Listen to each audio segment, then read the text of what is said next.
요한계시록 5교회 중에 사대교회 첫 번째 말씀입니다. 요한계시록은 사도 요한이 로마 황제 도미티안 때 에베소에서 목회를 하다가 붙잡혀 반모라는 섬에 유배를 당했을 때 그곳에서 기도를 하다가 하나님께 받은 환상과 계시의 말씀을 기록하고 있습니다. 이때 하나님께서는 요한에게 여기 7교회, 계시록 1장 11절을 보시면 7교회를 향하여 너가 본 환상과 그 계시의 내용을 적어서 7교회에 보내라 말씀하십니다. 그리고 2장과 3장에는 요한계시록을 받게 될 7교회 당시 영적인 상태와 그 모습들을 기록하고 있고, 이러한 내용은 그 당시에 뿐만 아니라 현재 우리들에게, 현재 교회들에게도 주님께서 깨우시기 위해서 주신 말씀, 이것이 바로 요한계시록입니다. 그중 5번째 교회가 사대교회입니다. 사대는 계시록에만 나오는 지명입니다. 그래서 오늘 말씀을 이해하기 위해서는 사대라는 이 도시에 관해서 역사적인 자료를 함께 보며 이해할 필요가 있습니다. 이 사대라는 도시는 한마디로 설명하면 리디아 왕국의 수도였습니다. 리디아.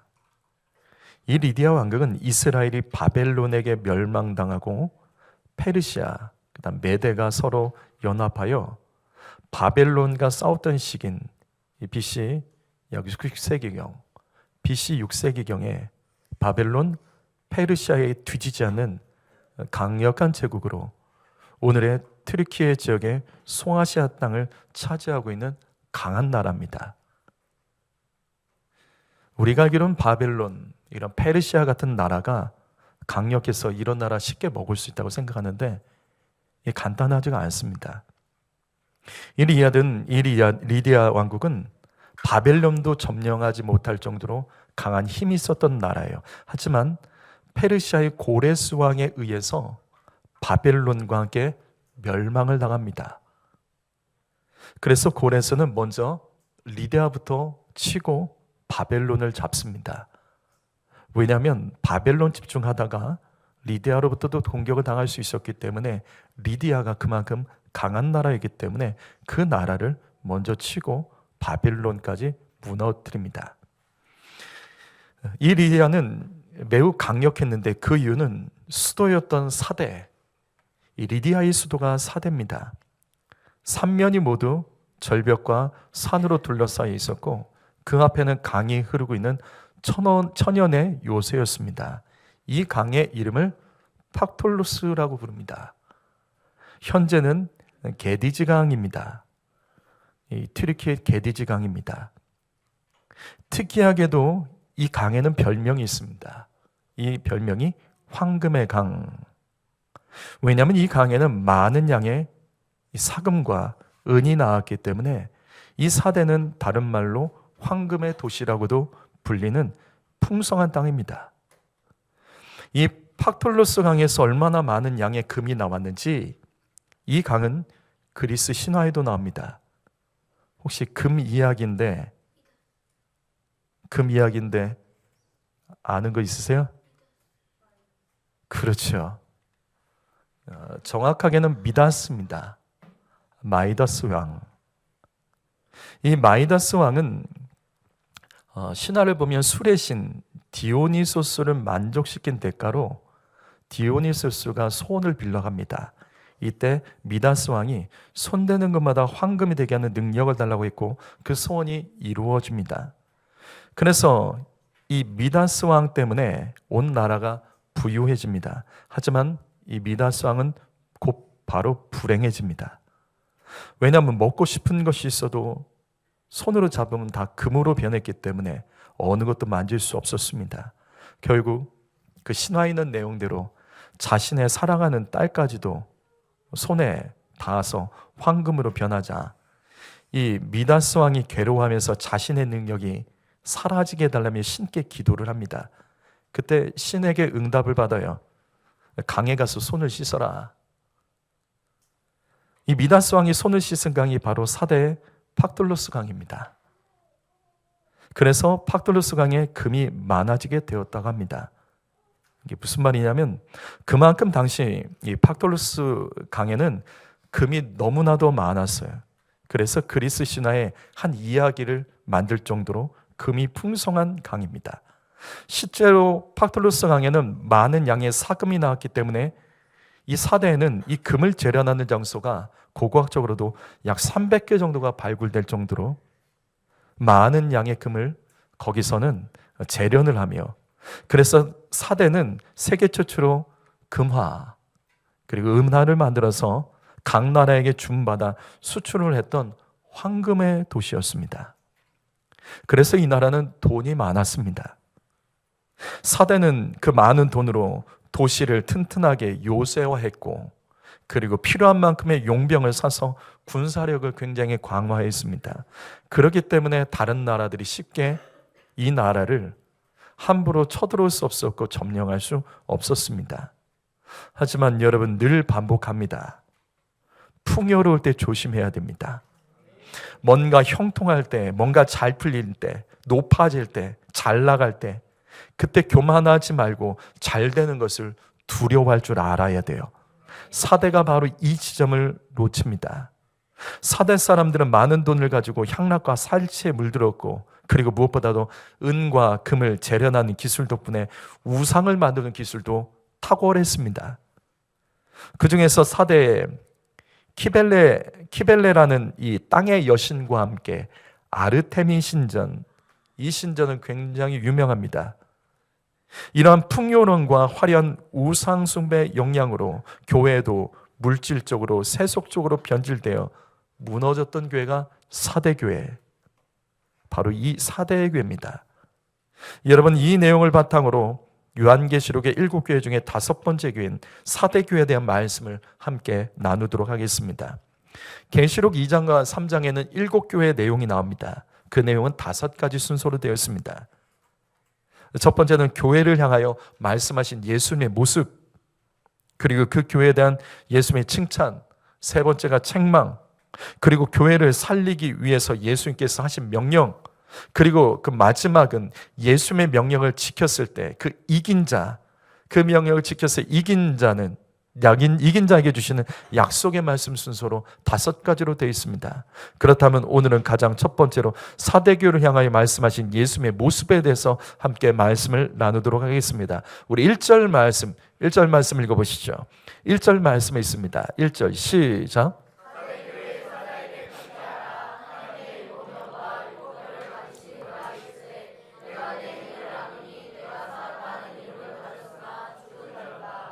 자, 이 말씀 보시면 사대교회를 향하여 말씀하신 예수님은 하나님의 7영과 7뼈를 가지시니, 이렇게 말씀합니다. 여러분, 이 말씀은 매우 특이합니다.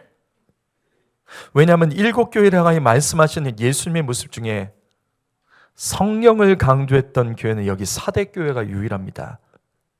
이 교회의 시작은, 이 교회를 향하여 말씀하신 예수님의 모습은 첫 번째가 성령을 강조합니다. 굳이 성령을 하나님의 7영이라고 부르는 것은, 여기서 7은 완전 숫자죠. 다시 말해서 성령께서 완전하게 일하고 계심을 강조하고 있습니다. 따라서 성령의 인도를 받아야 된다는 것, 이 교회가 해야 될 일은 성령의 인도를 받아야 되는 거예요.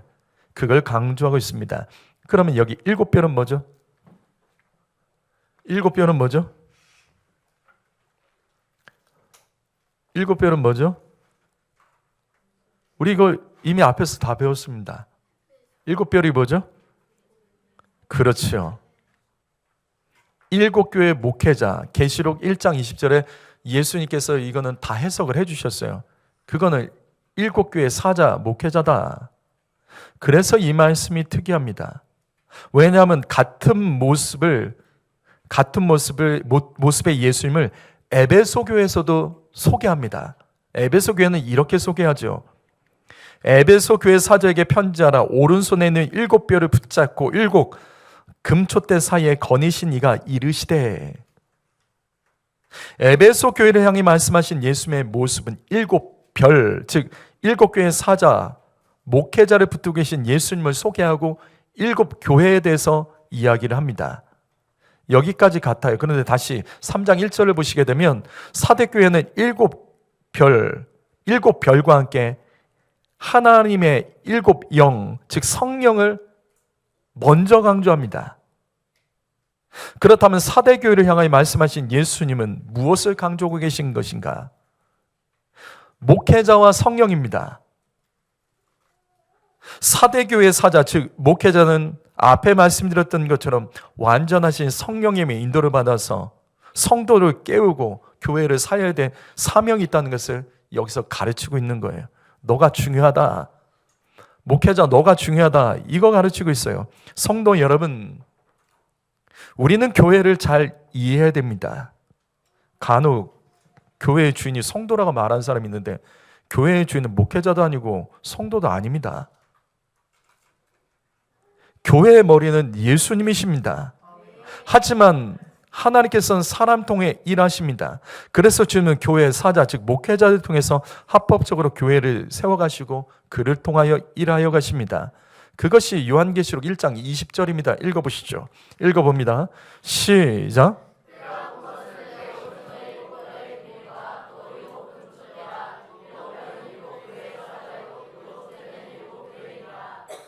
일곱 별은 일곱 교회의 사자, 즉 목회자라고 말합니다. 일곱 금초대는 일곱 교회를 말합니다. 그런데 여기서 예수님께서는 오른손으로 무엇을 붙잡고 있냐면 별을 붙잡고 있습니다. 즉 예수님께서는 일곱 촛대가 아닌 일곱 별을 오른손으로 강하게 붙잡고 계십니다. 예수님은 교회를 붙잡은 것이 아니라 교회의 목회자를 붙잡고 계십니다. 이 말씀 바로 다음 구절도 동일하죠. 계시록 2장 1절 말씀, 다음 구절의 말씀에서도 주님은 오른손으로 일곱 별, 즉 교회의 목회자를 붙잡고 계시며 그리고 일곱 금초대 사이, 즉 교회의 사이를 거니시는 분이시다라고 말씀합니다. 여러분, 왜 주님은 주님의 오른손으로 교회가 아닌 목회자를 붙잡고 있을까? 그 이유는 목회자가 사람이기 때문이에요. 사람은 연약합니다. 목회자도 믿음을 잃어버릴 수 있습니다. 목회자도 넘어지고 죄질 수 있습니다. 목회자도 포기하고 싶을 때가 있고 포기할 때가 있습니다. 그래서 예수님은 주의 종 목회자를 오른손으로 붙잡고 계십니다. 여기 오른손은 권능입니다. 성경에서 오른손은 권능입니다. 권능을 의미합니다. 주께서 오른손으로 교회 사자, 즉 목회자들을 권능으로 붙잡고 있는 거예요. 왜냐하면 목회자도 사람이기 때문에 하나님의 권능으로 붙들려 있지 않으면 언제든지 넘어질 수밖에 없고 목회자가 넘어지면 교회가 무너지기 때문입니다. 성도 여러분, 다시 반복합니다. 목회자도 성도와 똑같습니다.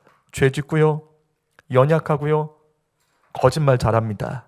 목회자도 음란하고요, 자존심 중요하게 여깁니다. 목회자도 돈 좋아합니다. 목회자도 놀기 좋아합니다. 목회자도 먹는 거 좋아하고요, 쉬운 거 선택하기 원합니다. 편하고 싶어 합니다. 목회자들도 성도들이 넘어진 점에 똑같이 넘어지고 성도들이 고민하는 것을 똑같이 고민하고 성도들이 힘들어하는 거 목회자도 똑같이 힘들어합니다. 성도들이 시험에 드는 거 목회자도 똑같아요. 그 지점에 시험 듭니다. 하지만 여러분, 목회자는 특별히 거룩해서 하나님께서 사용하시는 것이 아니에요. 하나님께서 더 붙들어 주시기 때문에 쓰임받는 것 뿐입니다. 여러분, 목회자와 그 가정을 위해서 기도하고 도와주셔야 됩니다. 잘 섬겨주시고 형편을 잘 살펴봐 주셔야 됩니다. 목회자 무너지면 교회 무너집니다. 그래서 예수님께서는 목회자를 그 오른손으로 붙잡고 계시는 거예요. 다시 계시록 3장 1절 말씀 보실까요? 사대교회를 향하여 말씀하신 예수님은 일곱 영인 성령과 일곱 별인 목회자를 가지시니 붙들어주고 계시다는 거죠. 그 이유는 사대교회가 다시 회복되고 끝까지 사명 감당하도록 예수님께서는 목회자가 성령 충만하여 분명히 잘 감당해야 될 일이 있다는 것을 가르쳐 주시기 위해서 이같이 말씀하고 계십니다. 성도 여러분, 말세의 교회를 지키고 세우려면 목회자와 성도들이 성령 충만해야 됩니다.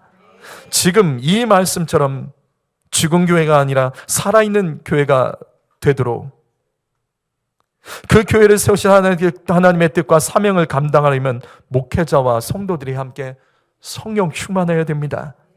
스가랴 4장 2절 말씀 읽어보죠. 스가랴 4장 2절 말씀 읽겠습니다. 시작.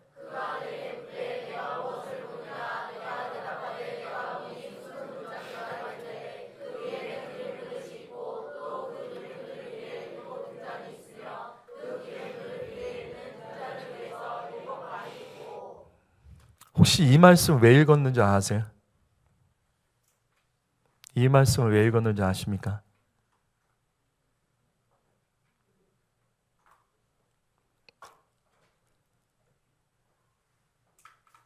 이 요한계시록에 이 스가랴서 이 말씀이 오늘 말씀 포함해서 반복이 되고 있는 겁니다. 자, 이 말씀은 스가랴 선지자가 무너진 예루살렘 성전을 회복하기 위해서 주님께서 그에게 보여주시는 환상의 내용입니다. 이 말씀의 핵심은 기름이 채워진 7개의 순금 등잔, 즉 7 금촛대가 있습니다. 계시록 말씀처럼 7개의 금촛대는 교회를 상징합니다.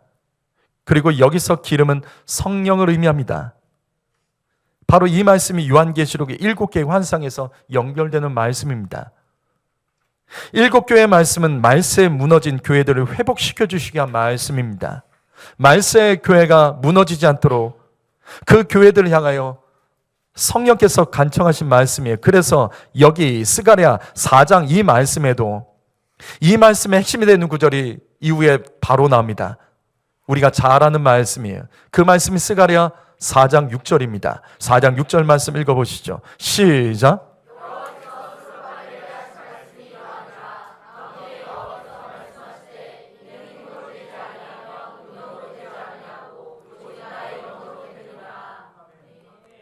무너진 예루살렘의 성전이 회복되기 위해서 하나님께서는 스룹바벨 같은 사람의 힘으로 이것이 되는 것이 아니다 말씀하시면서 오직 성령의 능력이 아니고는 할 수 없다라고 말씀하십니다. 무너진 예루살렘 성전의 회복을 위해서 선지자가 간절히 기도할 때 주님이 보여주신 환상은 스룹바벨을 보게 되지만 스룹바벨의 힘이 아니라 성령의 능력으로 교회는 성전을 회복된다는 것을 가르친 거예요. 그래서 이 말씀이 요한계시록의 7교회도 동일하게 계속 나오죠. 바로 계시록 2장 7절 말씀, 귀 있는 자는 성령의 교회들이 하신 말씀을 들을지어다. 교회는 사람의 힘으로 만져지고 세워지고 회복되는 것이 아니라 성령이 하셔야 된다는 겁니다. 말세에 무너진 교회 회복은 사람의 힘이 아닌 오직 성령의 힘으로 성령 충만한 사람들을 통해서 그것이 이루어질 수 있다는 것을 기억하며 성도 여러분, 내가 성령 충만하지 않으면 교회를 회복시킬 수 없고 반대로 내가 성령 충만하지 못하면 교회를 무너뜨리는 자로 쓰임받을 수 있다는 사실을 기억하며 날마다 성령 충만을 사모하시기를 주님의 이름으로 축복합니다.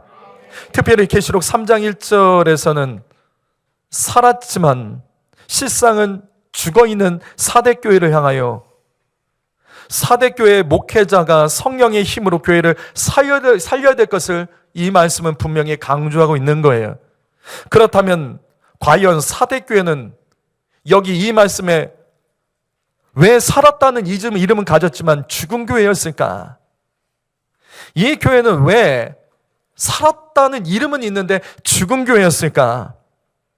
여러분, 오늘 말씀 우리 다시 한번 읽어볼게요. 이번에는 읽을 때는 다른 교회들, 우리가 앞에서 봤던 다른 교회들의 특징과 어떤 다른 점이 있어요. 그것을 한번 느껴보시면서 오늘 말씀 6장 1절부터 6절까지의 말씀을 다시 한번 우리 천천히 집중하여 읽어봅니다.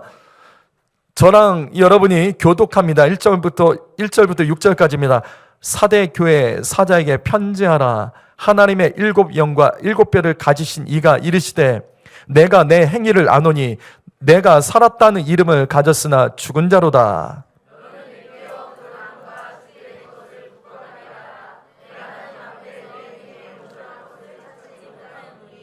그러므로 내가 어떻게 받았으며 어떻게 들었으며 생각하고 지켜 회개하라. 만일 깨지 아니하면 내가 도둑같이 이르리니 어느 때 내게 이르는지 내가 알지 못하리라.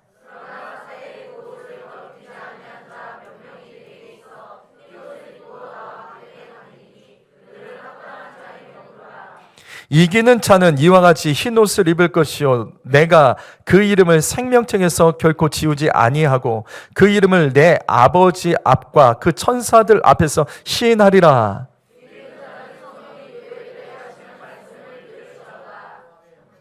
자, 보시죠. 사대교회의 특징이 있죠. 중요한 특징이 있습니다. 다른 교회와 다른 특징이 있죠. 뭐죠?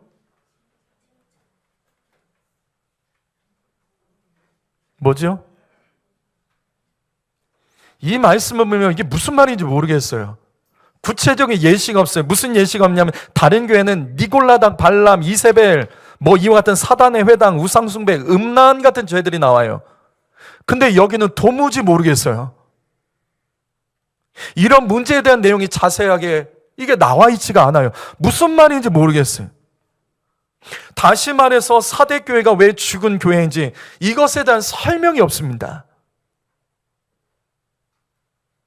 사대교회와 라오디아 교회는 칭찬이 없이 책망만 있는 교회입니다. 그런데 이 칭찬이 없는 교회, 책망밖에 없는 이 교회가 구체적으로 무엇을 책망받고 있느냐는 내용이 없어요. 이걸 어떻게 이해하죠? 이게 왜 그렇죠? 다시요. 사대교회는 칭찬이 없어요. 책망만 있습니다. 근데 주님은 지금 뭘 책망하고 계신 거죠? 뭘 책망하고 계신 거죠? 그 구체적인 게 없다고요. 물론 말씀을 하나하나 파고 들어가면 의미가 있겠지만 이게 보여지지 않아요. 다른 교회랑은 달라요. 따라서 여기 3장 1절 말씀은 사대교회의 책망의 말씀입니다. 다시요. 사대교회는 칭찬이 없이 바로 책망의 말씀이 선포됩니다. 살았다는 이름을 가졌으나 죽은 교회다. 그렇다면 이게 무슨 뜻일까요? 예수님께서 사대교회를 책망하시는 것은 과연 무엇일까요? 이 안에는 그 구체적인 내용들이 이게 보이지가 않아요. 그렇다면 예수님께서 사대교회를 책망하신 이 교회가 왜 죽은 교회였을까? 살았다는 이름은 가졌으나 죽은 자로다. 이것의 의미가 무엇일까? 의미가 뭐죠? 사대교회 문제가 뭐죠? 다른 교회랑 달라요. 이단의 문제가 아니에요. 우상숭배 문제 아니에요. 사대교회 문제는 뭐죠? 다시요. 살았는데 이름은 있는데 죽어 있어요. 무엇일까? 사대교회 문제는 형식주의 신앙입니다. 이 교회는 형식적인 신앙을 가지고 있는 교회예요. 그래서 교회라는 이름은 있는데 죽어 있는 거예요. 예배를 드리는 사람들이 있는데 그들은 믿음이 없는 자들이에요. 그렇다면 여기서 사대교회에서 형식주의 신앙이란 무엇을 말하는 것일까? 첫 번째로 경건의 모양은 있지만 능력이 없는 것이 형식주의 신앙입니다. 여기 디모데후서 3장 5절 말씀 읽어볼까요? 읽어봅니다. 시작.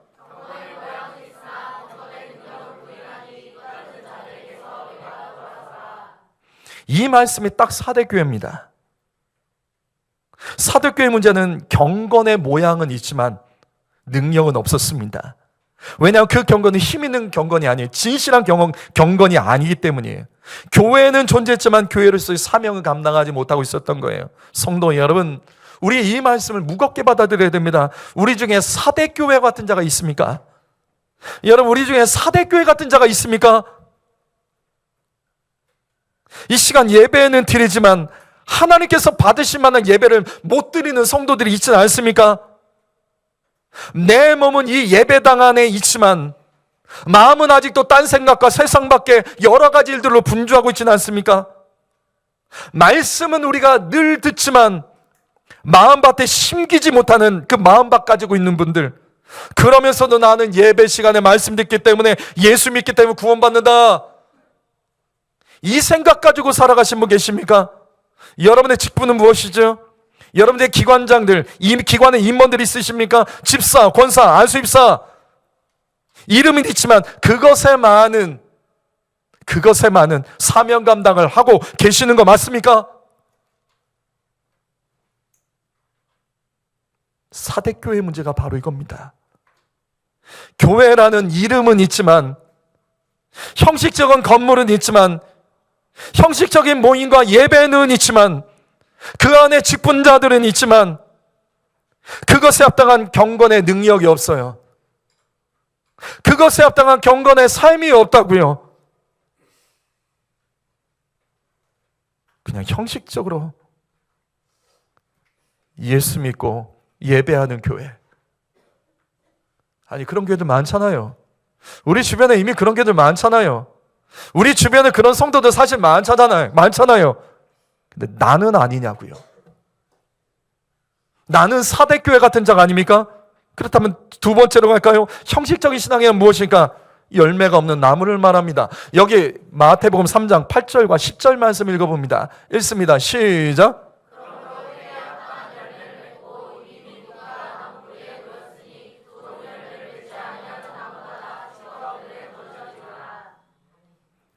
회개도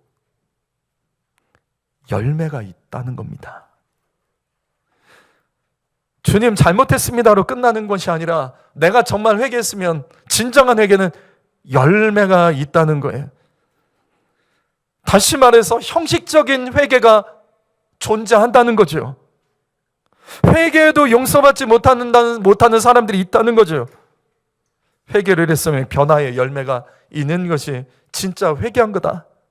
이처럼 좋은 열매가 없는 나무는 도끼에 찍어 불에 던져지리라. 사대교회가 이와 같았습니다. 잎은 멀쩡하고 줄기는 멀쩡해 보였지만 열매가 없었어요. 살았다는 이름은 가졌으나 죽은 나무, 살아있는 증거가 없다는 거예요. 경건의 모양은 있는데 경건의 능력이 없었던 교회, 바로 사대교회입니다. 다시 반복합니다. 사대교회는 우리가 이 말씀을 읽어보면 드러난 문제가 없어요. 드러난 문제를 잘 모르겠어요. 근데 그게 문제라는 거예요. 사대교회는 다른 교회들처럼 이단의 문제가 없었습니다. 사대교회는 오늘 말씀 아무리 봐도 우상숭배의 문제가 없었습니다. 음행이 없었습니다. 어떤 큰 문제가 없었어요. 근데 예수님께 책망을 듣는 거예요. 너는 죽었다. 너는 죽었다. 그 뭐 때문에 죽었냐는 게 없습니다. 무슨 말이냐면 열매가 없는 거예요. 하나님을 기쁘시게 할 만한 열매가 없는 겁니다. 살아있다는 열매가 없는 겁니다. 그래서 살아있는 것 같지만 또 죽어있다. 성도 여러분, 이게 정말 무서운 것 같아요. 우리가 예수 믿으면서도 예배 빼지지 않는 거, 우리가 예수 믿으면서 적당하게 예배드리고 찬양하고 말씀도 메모하고 기도도 하는 거, 이게 무서운 것 같아요. 혹시 사대교회 아닌가요? 사대교회가 그랬다고요. 할 거는 다 했어. 형식적으로 할 건 다 했어. 예배 빠지지 않는다고 신앙생활 잘하는 건 아니죠. 그냥 예배를 빠지지 않는 것일 뿐이죠. 여러분, 예수님 어떻게 믿고 계십니까? 예수님 믿으면서 어떤 사명을 감당하고 계십니까? 내가 예수 믿는 것에 대한 열매는 무엇입니까? 다른 사람들이 뭐라고 말하죠? 나에 대해서? 나는 이 안에서 어떤 열매를 맺고 있습니까? 나는 기관 안에서 어떤 열매를 맺고 다른 사람들을 유익하게 하고 있습니까? 하나님이 칭찬하실 만한 믿음은 정말 나에게 무엇일까요? 사람들이 나에게 칭찬하는 믿음 뭐죠? 아, 교회 잘 나온다? 그거 말고요. 그거 말고요. 우리가 사대교회는 아닐까요? 우리가 이 안에 좀 있으니까 나름대로 경건한 것 같고 예수 믿는 것 같고 기도 조금 하니까 우리가 저 사람들보다는 조금 나은 것 같고, 그렇다면 능력은 있냐고요? 열매는 있냐고요? 이것이 살았으나 죽은 자라고 말씀하시는 주님의 말씀입니다. 세 번째로 형식적인 신앙은 바로 서기관과 바리새인들의 신앙입니다. 여기 마태복음 23장 27절 말씀을 읽어보겠습니다. 읽어봅니다. 시작.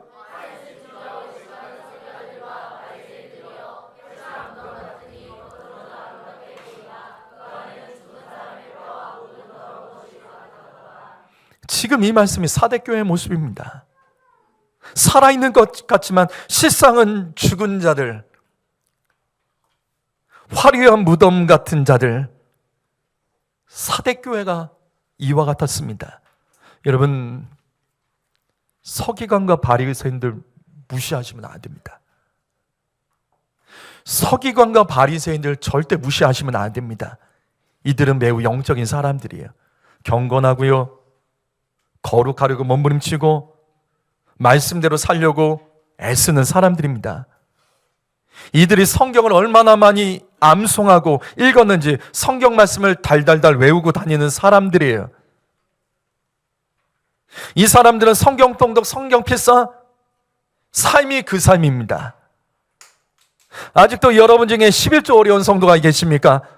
바리새인과 서기관들 우습게 보지 마십시오. 이들은 11조 잘합니다.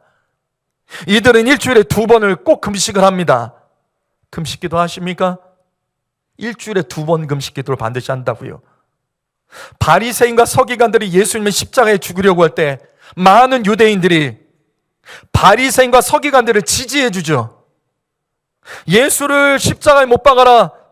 많은 사람들이, 유대인들이 바리새인과 서기관들을 지지해 줍니다. 왜냐하면 이들은 존경받는 신앙인들이에요.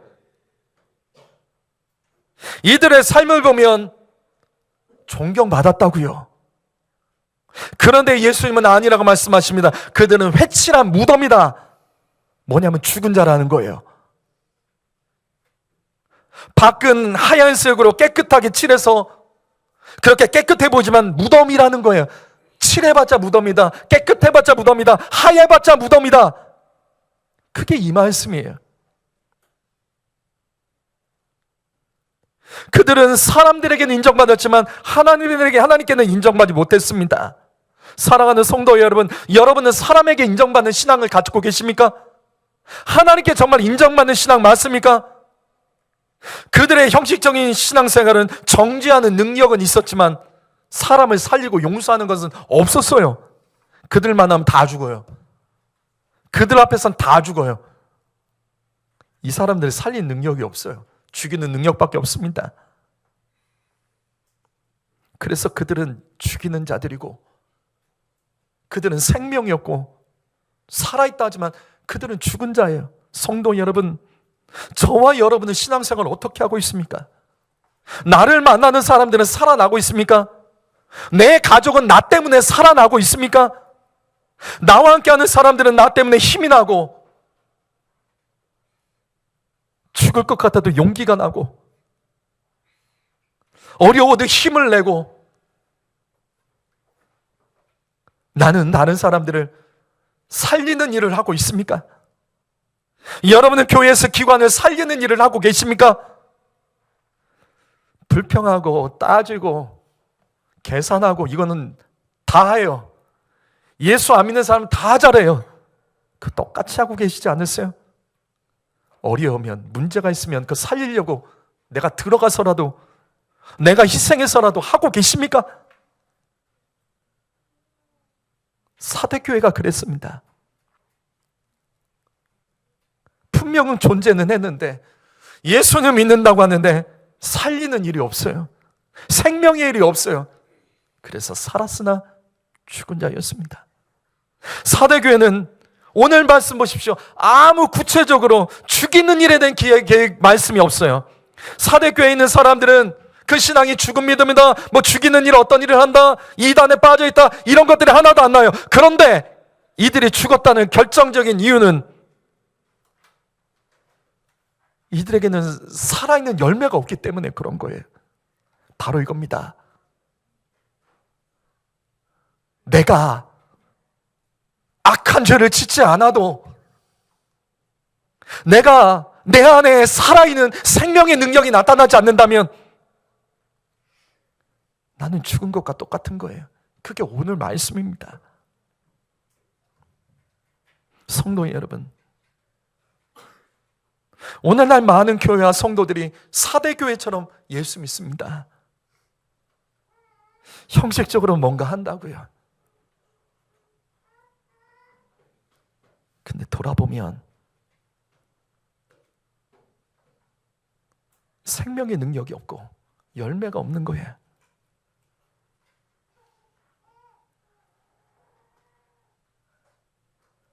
특별히 큰 죄는 짓지 않아도 특별히 도움은 되지가 않아요. 특별히 큰 문제는 없는데 특별히 쓰임받지를 못해요. 그래서 열매가 없어요. 능력이 나타나지 않아요. 그게 4대 교회입니다.